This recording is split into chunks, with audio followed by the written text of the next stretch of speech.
What's up, everybody? My name's Adam McDormand, and this is Medium Quality.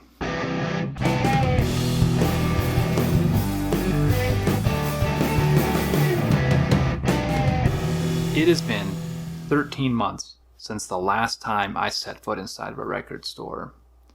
I mean, who would have thought way back in March of 2020 that there would be this massive global pandemic and all of the things that we do outside of our homes would all of a sudden not be happening, right? This monthly sort of rhythm of dropping into the record store and seeing what's new and maybe trading in a few old things and walking out with the new stuff, it just ended. It just stopped.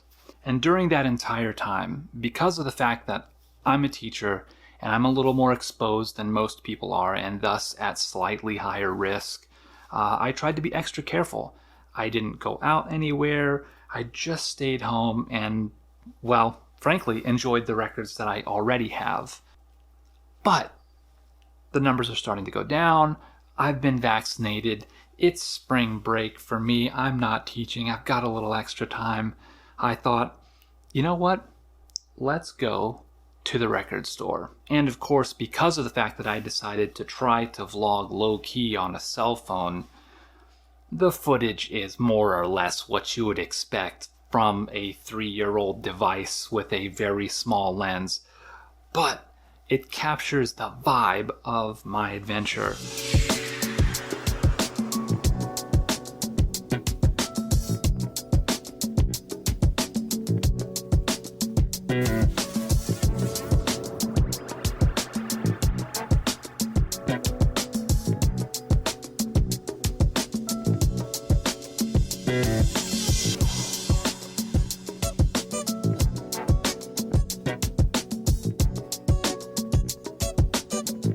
So this time around, I didn't spend a ton of time in the dig just because, I wanted to get in, feel that old feeling of thumbing through the records a little bit and then get back home.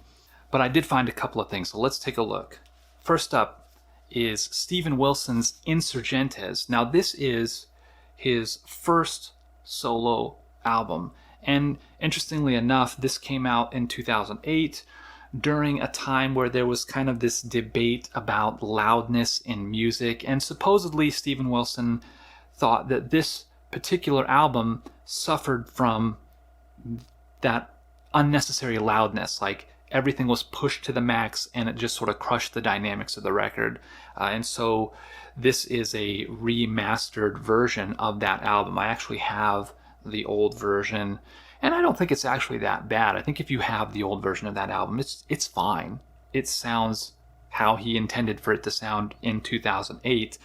It just so happens that a decade or so later, he decided he wanted to revisit that and make sure that it was up to snuff for kind of where we are in that whole topic. Speaking of replacing albums that I already had, I've finally gotten a new copy of the King Crimson album, In the Court of the Crimson King. This is an iconic prog rock album from 1969, and I just had a really old, beat-up copy of this record, and for some reason, it's hard to find used King Crimson records in the area where I live, and they're very expensive when you do find them, and so most often, your best bet, if you come across a new one, is to just get that instead. And this is a recent reissue, cut from the original master, approved by Robert Fripp on a nice heavyweight vinyl. When most people see this iconic album cover, they think 21st Century Schizoid Man, or the last track on the album, The Court of the Crimson King. But over the years, I've really come to like the more down-tempoed, subdued tracks that are in between those two. That in particular is a place where having a rough copy of the album will make a difference. The crackle, the hiss, the pops in those larger, bigger, more intense songs doesn't necessarily come through as much as they do in the quieter songs, the more dynamic songs. That's where you want to have a really good, clean copy of the album. And so I decided to do it. I've seen this thing in the bins time and time again, and I keep saying, you know what, my copy's fine. But I finally did it. I bit the bullet. I got this really nice, new, clean copy of this album, and I'm pleased with it.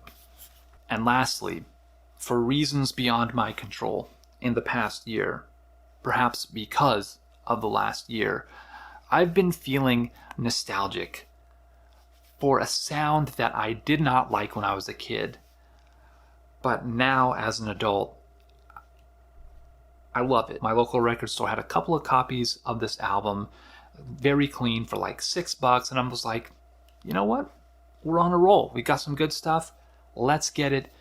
It is Bruce Hornsby and The Range, The Way It Is. This is an iconic album with some really iconic tracks on it. When you see this, you usually think of the title track, The Way It Is, or you think of songs that have sampled that iconic track in hip-hop.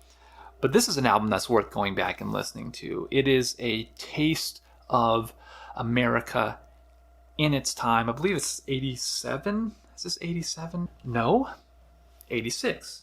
And in the course of figuring that out, I discovered that the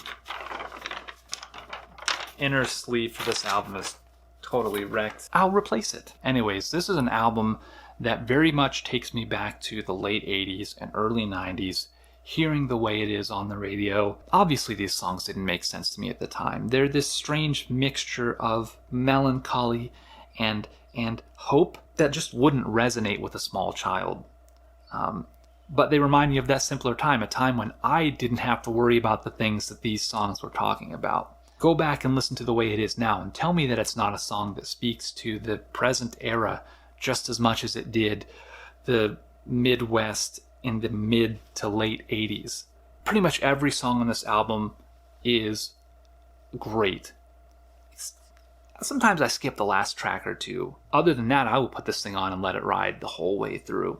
Yeah, it's just an album that I like. It's an album that I like a lot more now than I did at the time. And so I came out of the record store a winner 3 times over. Found some good stuff. Anyways, that's going to do it for this video, guys. If you liked it, please give it a thumbs up. If you want to see more, make sure you hit the subscribe button. And if you're really interested in what I'm doing here on this channel, I will put a link in the description section below where you can get some pretty cool medium quality merch. Until next time, keep spinning that good stuff. Good luck. Have fun. What a time to be alive.